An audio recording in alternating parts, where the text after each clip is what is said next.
UK bodybuilding is in crisis. With growing numbers of competitors opting for more accessible fitness-based competitions, and with controversy and discourse within the established federations in the UK, traditional bodybuilding is at risk of being squeezed out. But after 3 years away from the sport, two veterans of the UK bodybuilding scene are out to prove they'll do whatever it takes to win a British title. I'm going to have to go Team Tom at this point, but don't tell him that. There's always competition, isn't there? So that makes you want to be better. He's judging, you can see he's still got the passion for it, he still wants to be up there. Does Daddy get grumpy when he's dieting? I have more titles than Tom. This is not following a diet.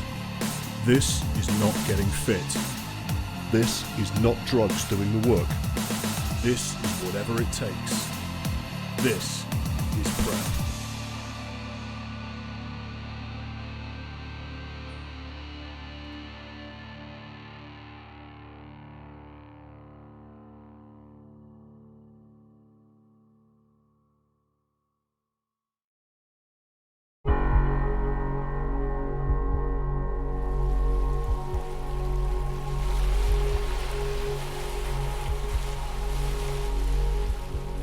Southport, a seaside town on the north coast of the UK.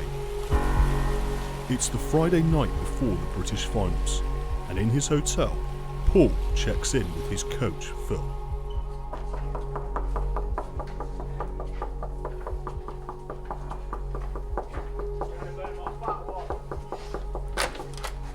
Yeah, my knuckles are a little bit bloated. Hello, mate. You all right, buddy? Yeah, good. You well? Yeah, All let me just put these on. Having Phil there allowed me to not do things that I would have done, you know, in panic. Yeah, midsection. Works really well, that. He saw me several times through the day, and I was just leaner and leaner and leaner. Well, if we're doing it early. Right, okay. Get it in early. Well, I'll have a look at your first things. So either come up see me before you go to the tan, Right, okay. or come up after. I'll come up before. Come before, right? So come up and see me about 6:30, whatever. I'm really perfectly alright. My head's in a really good place. Yeah. To be honest. I'll just having a look at him, seeing what would be most beneficial. I'm quite happy if Paul flattens out a little bit overnight, and then we've got plenty of time tomorrow to fill him out, get some more carbs in if need be. We can play around with sodium, fluid and stuff, and we're not talking about dropping it dramatically or anything like this. It's just if he's not getting blood into tissue tomorrow, the chances are it's probably a sodium issue. But yeah, I'm just here just to obviously support the guys and and be here just to help Paul out, make any minor adjustments, things like that. Whilst Paul is checking in with Phil, Tom arrives late to his hotel and still has a final coat of tan to put on. You look like a little lady. Thank you. You're welcome. By the time we got to Southport, it was 9:30, 10 o'clock or something anyway, so, you know, pretty late. And I still hadn't been spray tanned. So we got to the hotel. Then I had to phone Louise, the spray tan lady, to say we're here, come and, I thought I was going to go to them. She said, no, we'll come and see you. So I thought, well, my room's like a box. So I don't know how that's going to work. It is now 11:15 at night, and I've still got another tan to do because we're expecting a text from a chap who is staying at another hotel locally. How is you going to not look? This sort of stuff is like child abuse. So.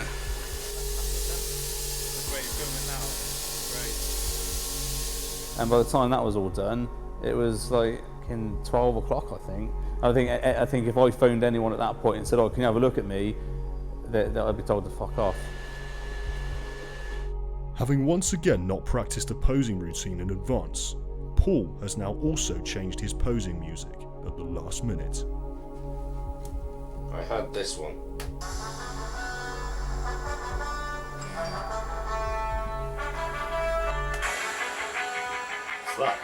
Irresistible by the American Beauty by Fall Out Boy. Okay.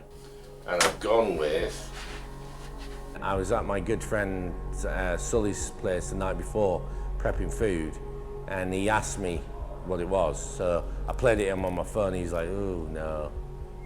And it's surprising because Paul is so fucking anal about everything he does.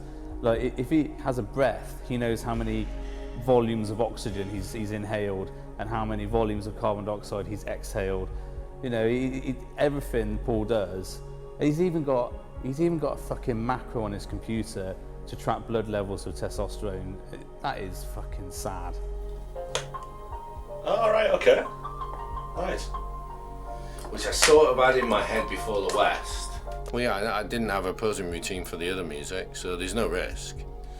So I don't understand why he isn't doing his posing routine 8 months before the show and then videoing it and then analysing it and databasing it, because everything else in his life is so organised and so, you know, this is where it's going to be, and then he just goes, oh, I'll just do my posing routine the night before the show. Fuck it. I didn't go with my gut for the West, and if truth be known, I wasn't really comfortable. I think I'll be more comfortable tomorrow. Plus I got sparkly pants, so. It's midnight. I'm sat in my hotel room with my stepdaughter, next door with the other two kids because we couldn't get a family room. I've just had a visit from the tanning people who set the spray tanning tent in the room. So there's about 5 people all cramped in this tiny little room getting sprayed. And the manager must think there's some sort of gangbang going on here involving tan, because it's pretty weird.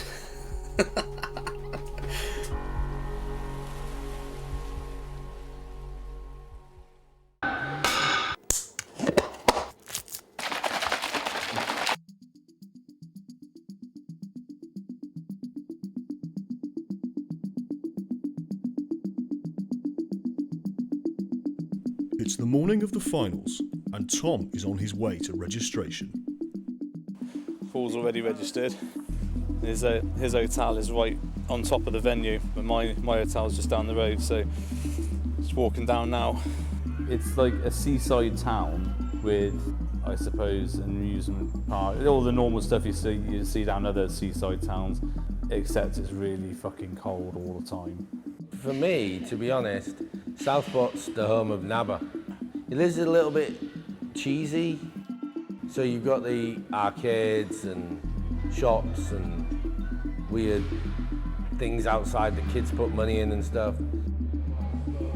So I got to the venue, which I'd only ever been there as a spectator before once. So and I was trying to find out to sign in, and Paul had given me some directions, but I just totally forgot them, obviously. I'm trying to find out where to register. I've never been here before to compete, so I'm just like, where'd you go, like a newbie? And then I was just looking out, going, oh, I wonder where the sign-in thing is. Like Paddington Bear, I suppose. Not knowing where to go, but with a purpose. It's weird because sometimes you go to shows and you've been there before, and you know, like the people and stuff. Like, I don't really know anybody here. Not really, anyway. So it's all new to me. Yesterday I thought I'd forgotten my CD. I couldn't find my CD anywhere. Thought I was going to have to do a Paul then. Just off to see Paul again. So it's now, what are we? It's 11 o'clock now.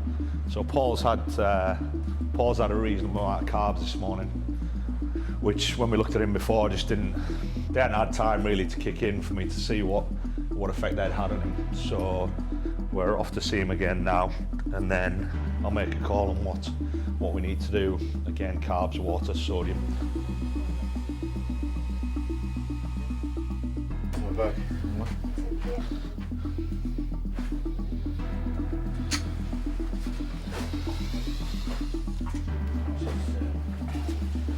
That's what I'm much about. Work your way through them just as and when, and we'll take a look at you in about an hour and a half. It was really weird because my normal procedure is to get up in my shirt and tie and blazer, and then basically either sit down and start judging if I've got the first few classes, or go away and then come back and judge. There's no panic, it's just... I'll hold them by the sides. But you know what I mean? It's all the bling on them. They're quite heavy with these. There's nothing to it. That is, yeah. Yeah, I can feel how they're lighter. Hey mate, in for a penny. Like technically I touch your crotch there. Yeah, Jen's all excited. It's the first time. Jen's like having a proper play with them. It's like put him on a head and run around the room and stuff. This time I'm a lot more focused. I'm a lot more withdrawn into myself. It's funny that I went to sign in and the girls behind the counter didn't know I was competing and they were like, oh okay.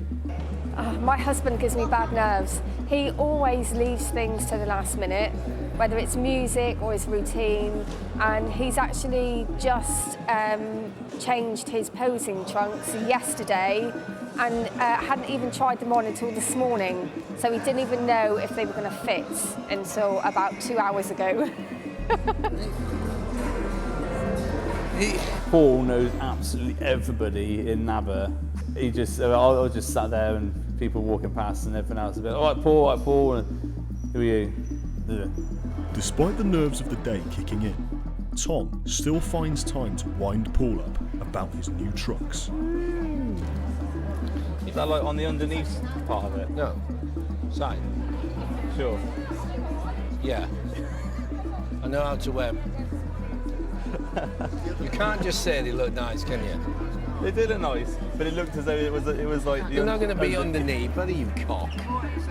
I asked him if the sequins, because he's got sequins on the side here, I asked him if they were for underneath, and he got a bit annoyed about it. Because I don't know what he's going to do after he's finished, you know, competing, and because he's such a tight bastard, there's no way he's going to spend like 40 quid on a pair of trunks for just one time. So I reckon he's going to go into a bit of like lap dancing or something after, and that's what the sequins are for. Judges, as quick as you can, please. Thank you. With less than 30 minutes to go until stage time, there's a problem for Paul. You can see everything underneath there. So watery and you look sick. What, like blood? Feel lightheaded, yeah. Yeah. Get your legs up. That's very sick. Phil had told me to sit down and put my feet up, and as normally, I was talking to a load of people, and then suddenly my blood sugar dropped. What? And I sat down and I felt sick. I felt like I was going to pass out. Quite bad, actually. I think there was a lot more stresses involved on that day than just this is my last show. It's funny because I was talking to him about what he was doing for the last couple of weeks before the show, and he said, "Oh, I've got this massive project to start, you know, with one of these big contractors." I was like, "What the fuck?" You know, what? 2 weeks out from a show, and you can start one of these big contracts and stuff. Fuck me, I wouldn't be able to do that. You know, my head's pickled 2 weeks out from a show. All I can see is the stage. You know, I think I was coming in there for 2 hours, and that was the 2 hours I was training, and I was going home every day. Chuck some of the salt and stuff down. Get a few more ice kicks in before you. Yeah. Good luck, boys. It was my first time being backstage at the Brits, and it was like Dexter's laboratory with plastic sheeting everywhere. But interestingly, no backslapping, no patty caking at the Britain, because everyone knew what they were doing. So, Ladies and gentlemen, please welcome on stage now the competitors for this year's Mr. Class 4.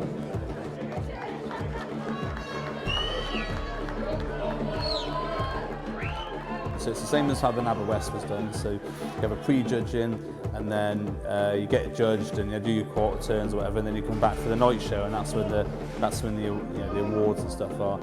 Essentially, when you judge, you can pretty much see top three. Then 4, 5, 6 is normally only separated by a few points. All right, gentlemen, quarter turn to your right.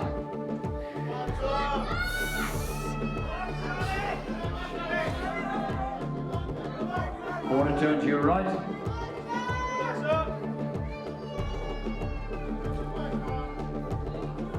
Thank you. As the judging call-outs begin, Tom and Paul become aware of some serious competition in the shape of Irish NABBA champion Paul Stewart.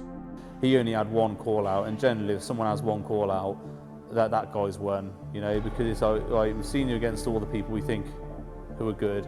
You don't need another call out because you're the best. I thought, fuck, man, that guy is put together.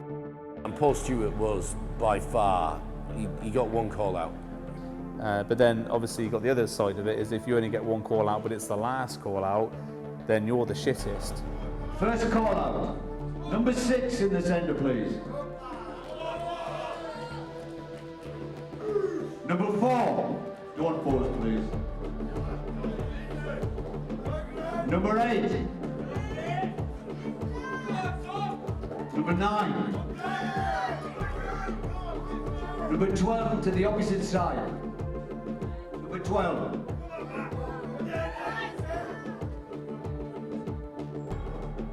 Thank you. You can't govern places by call-outs. They do give you an indication of who's been noticed and who hasn't. Essentially, you want to be in the first one, and I wasn't. And that gave me an indication right there and then that there was something amiss, that all those judges didn't feel that I was in the first call-out. Number 1 in the centre. Number 2. I was in the first call out. Generally, if you're in the first couple of call outs, you can sort of, not guarantee, but you're probably in the top 6. And that's when the real, you know, the judging happens. So if you're in the first call out, generally, they think you're in the top 3, top 4, whatever. It depends how many people you have. Normally have like 4 people in the first call out, maybe 5. So if you get called out in the first call out, generally you're on for one of the top spots. I knew I wasn't in the mix. I sort of hoped 5th and 6th, but I knew I wasn't top 4. You don't make the first call out, you're not top 4. Number 18. Number 8, sorry, number 8. The only really good thing about it all was in the last call out, me and Tom was called out together. And we were put together so we could do some poses and what have you. Tom's insistent that they did that because of the prep the series, but I can guarantee that had no influence whatsoever. It's just how it worked out. All right, gentlemen, thank you very much. Take your places back in the lineup. Unfortunately, and I found out later, I've got an issue with my stomach, and I got told by a couple of the judges after pre-judging that the bloat in my stomach cost me some places. And initially I just was pissed off with it. I thought it was just the way I prepped, you know, carbs, whatever. I've later found out it's a thing called divisius recti, and that was one of the reasons why I just couldn't control my midsection. What, yeah, you were on stage, or yeah, you looked good enough for top 6? I think you're top 6. Yeah? Yeah. I think top 6. I think Tom pushed up top 3 on. Yeah. I think to be fair, Paul Stewart's got that because he looked fucking just phenomenal. Even when we're looking at backstage, looked good. So wait and see what happens tonight. But now that I'm sort of pretty sure I'm first, I can go and eat some food and not worry about holding my tightness for later on. But I come off stage and thought, oh, do you know what? Fuck it. If I get top 6, I'm always coming back next year, which is obviously Paul isn't coming back next year. Stomach held in? Yes. Good. Maybe Paul didn't think he was at his best. Going on stage and posing is a difficult situation. It's stressful, it's tiring, and if you're dehydrated and, you know, and he is old as well, remember that, he's old. I reckon Tom's probably cracked maybe 3rd, but we'll see.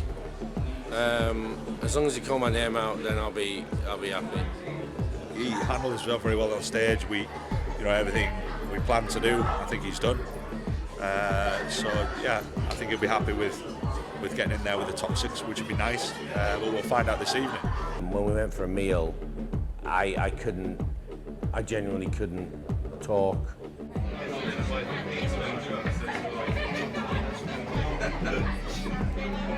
Yeah, I think I was just dehydrated. It just caught up with me. It just really took the wind out of me. Going back to my hotel room, I was stumbling. Nearly tripped over a couple of times, just didn't have the energy, and I just fell on the bed when I got in. I was just deciding what to have, and I noticed they do chicken and rice, which would be a nice change. Oh, 2 for $8.49. Bargain that is. That's my next 2 meals sorted.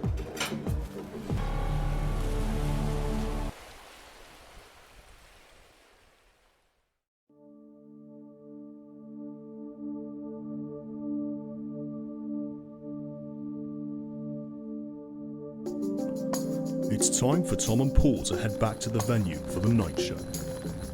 Everybody comes back in the evening. You do a little bit of a mini pose down, and then the top 6 get called out. They leave the stage, and then everybody else gets a medal, takes the bow. Then the top 6 come on. They do their routines at night individually, and then they come on for their top 6 placing. Overseeing tonight's show will be NABBA President Jim Charles, a 50-year veteran of UK bodybuilding and a man who's not afraid to speak his mind. We're now heading towards the backstage to see the Class 2, I hope, and then I'm hoping that a guy from the Midlands who lives Stratford-on-Avon is going to win Class 2, and then he'll be in the overall Mr. Britain. And again, I'm hoping that with a bit of luck, he's going to be the current Mr. Britain, so it'll be very exciting. How do you rate the show this year, the standard? Oh, it just seems to keep going up. It's just amazing that it keeps going up and up and up. You know, you often wonder when it's going to stop. Jim Charles is the president of NABBA in the UK, and he has been for quite some time. Jim's a little bit like Southport. Jim's NABBA, essentially. He's a good guy, he's got a heart of gold. He can fluster a bit and flap a bit and stuff, but he is a good guy, and he is all about NABBA. And I think he's got some old style values that, you know, with to do with NABBA and competitors and stuff like that, which I really think isn't good for NABBA, but he sticks by them. I've only been in bodybuilding for 57 years with my gym. Only? Yes. And I was in bodybuilding as a young lad before that. So probably I'm an antique by now. With his own opinions about posing music, Jim is not afraid to make his opinion known to Class 2 winner Max O'Connor, who earlier posed to heavy metal. Well done, Max. Great physique. Forget about the music. I'll have a word with you about that. Cheers, mate.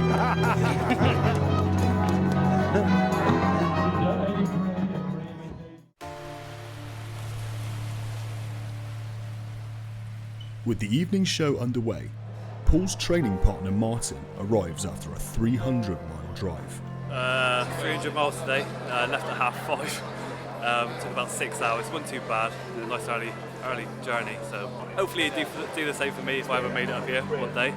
But I'll miss the West, so I said that I've got to see him on stage. I've never seen him on stage before, so hopefully this will be his last time. And so I'll have to make the journey again. Yeah, I'm kind of glad it's reached to the end, and for Tom as well, to get things back to normal next week. We're already making plans about what we're going to be doing, mainly involve going out for some nice meals. Well, we're just waiting now to get called out because me and Paul can't sit in the auditorium because we haven't bought tickets. So all the family are sitting in the auditorium. We're just waiting here to get called to go backstage. The reality of today being his last day on stage is hitting Paul. It's difficult if that's all you've done for a long time to then say, oh, I'll just train now. I'll just be a bodybuilder, because you know you want to get on stage and you want to show what you've got. And you know, if you're a good bodybuilder, like Paul is a good bodybuilder, it's like cutting your arm off, isn't it? Am I going to survive without that? People I've never either spoken to or I haven't spoken to for a while are really taking time out of the day to actually, you know, give me a message. And like I said, that's really taken me back, really. When you spoke to me at that point, it was just a realization that that's it. It's been a good journey. It's been 25 years on the stage. So, you know,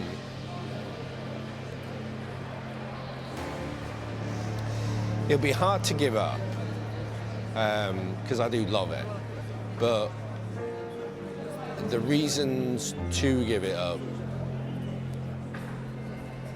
outweigh the reasons to persevere.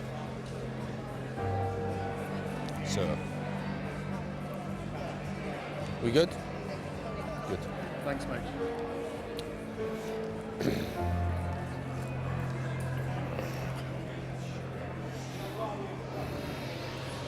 I think I might have known that I was going to struggle in that top 6. I just didn't feel it. Street posing, guys.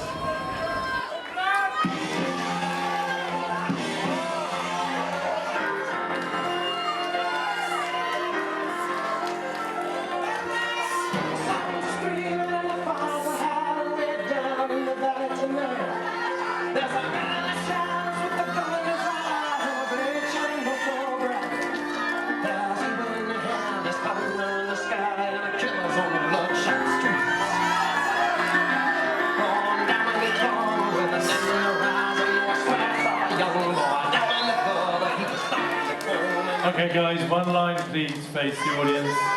When you hear your name, please leave the stage. It's a chance for the audience to see the top 6 in Britain, rather than 14 guys who are good, because they've all qualified, but you want to see the top guys. It is what you think it is. You're in your own head, just praying that your name is next called out. Melfi Amagandi. Melfi, leave the stage. Paul Stewart. Tom Blackburn. Tom's name got counted out, which I was really happy about. And then they called out the 6th name and it wasn't mine. Grant Coots. Matthew Seven. And Slotonier Yusek. Big round of applause for our remaining athletes. Thank you. As I was walking off, name 6 got called and it wasn't Paul, and I thought, oh, fucking hell, you know, because I knew how upset he was going to be, and I just thought, fucking hell, that's, because I heard as well in the audience, people go, oh, you know, like, you know, visibly and you know, you could hear it that the people were disappointed he didn't get top 6. You know, and then he came backstage, and I just thought, fucking hell, what do I say? You know, it's like you know, I'm going through and you're not. What the fuck do you say to that? I was upset. You know, I'm gonna admit, and I was holding back the emotions. I got changed, went out into the reception, just got myself together. Had a bit of 5 minutes on my own. I think I came in just before Tom's routine.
Gentlemen, if you'd like to go to the rear of the stage, please, and would Jill Myers and Stephen Stewart come forward, please, to present the trophies.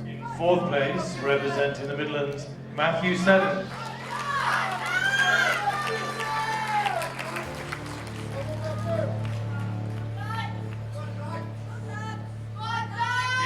3rd place, representing representing Scotland, Grant Coote.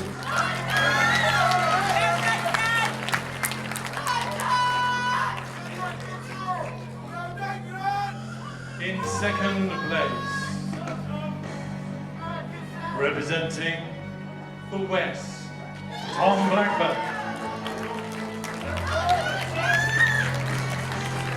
He'd done his own work, he deserved the win. You know, fair play to him, he looked the fucking bollocks, he deserved that win. It just wasn't my day. I just didn't bring it at that time, and 6 other guys did. Really pleased. That is absolutely brilliant, really pleased. What a fucking letdown.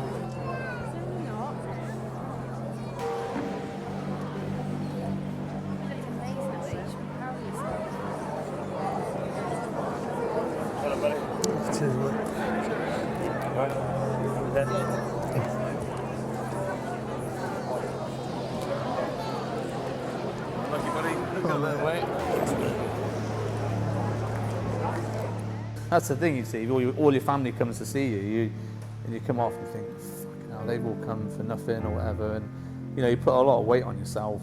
You didn't let no one down. It was just a case of, I'm not, and I haven't done, I don't brag about placing certain places, but I just felt at that moment in time, I'd just let people down. You know, people had travelled, you know, halfway across the country.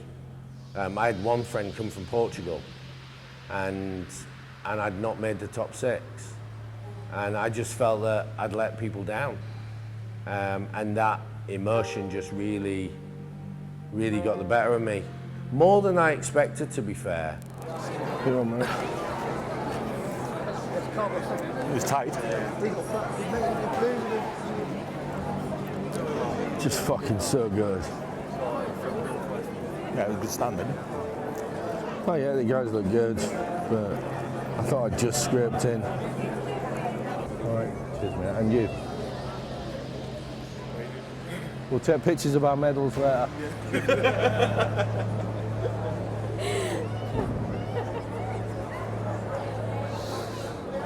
Hey up, mate. Hello, mate. You okay? Yeah, I'm good. You're really not doing it, are you? No, that's me now. No, I've had the word, mate. It's not me anymore. Wife spoken.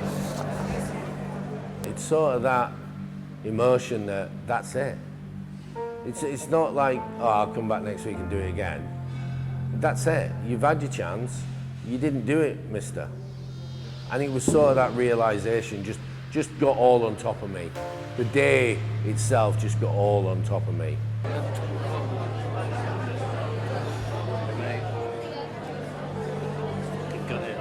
Hey, it is what it is. What's the time? It is, mate. Fucking got it for you, mate. Hey.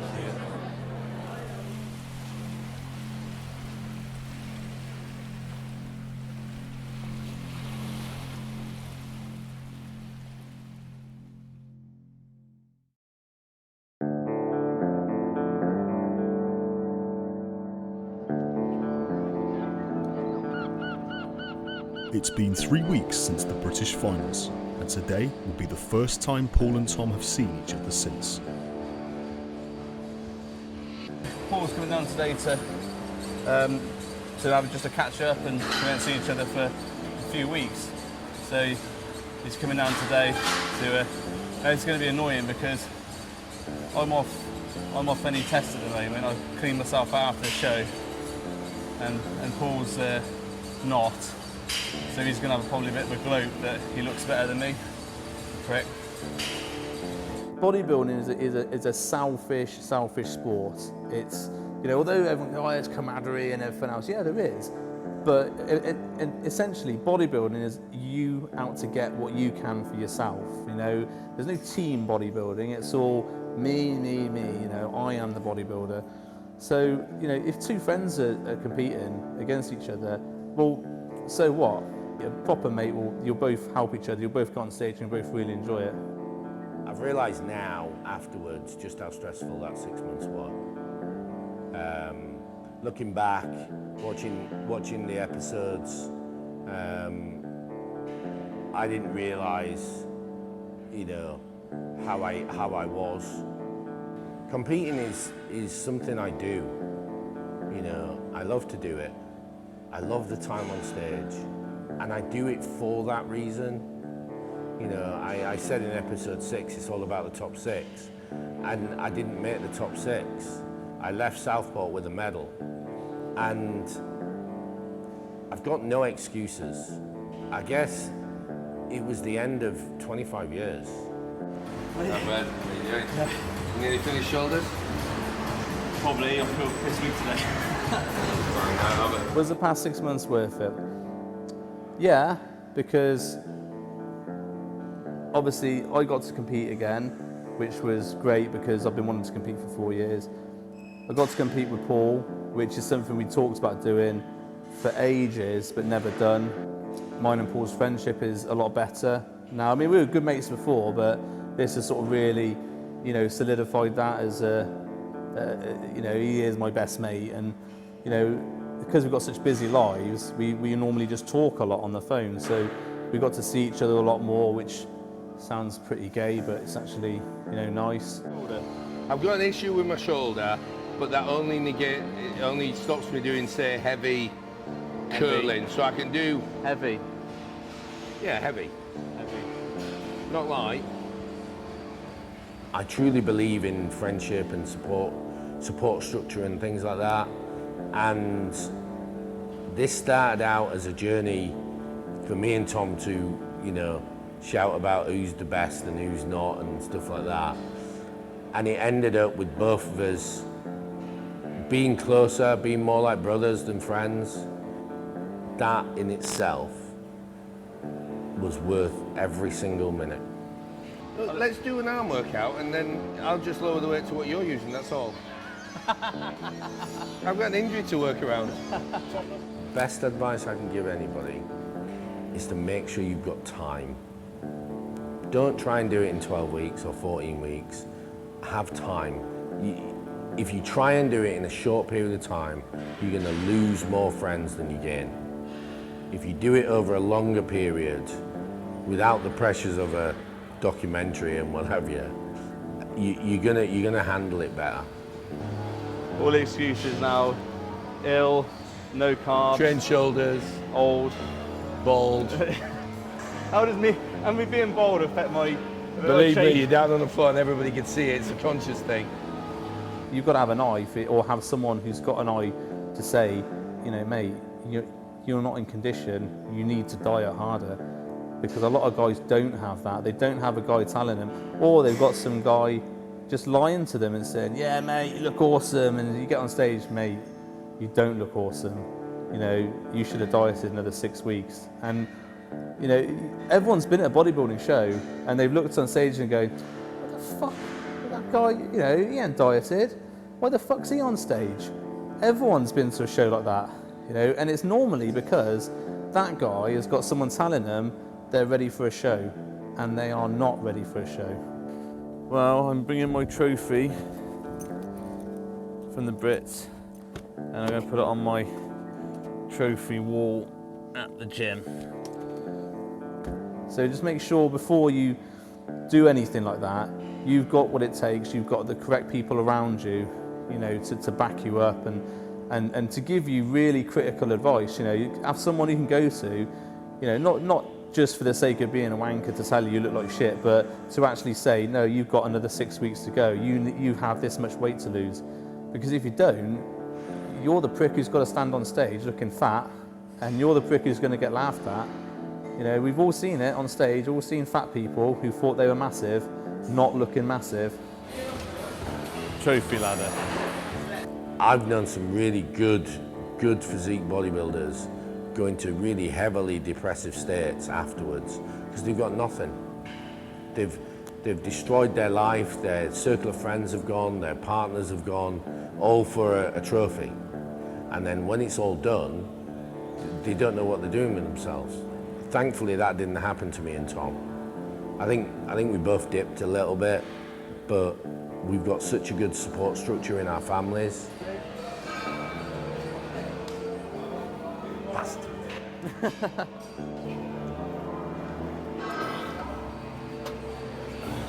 At the end of the day, it's just a show.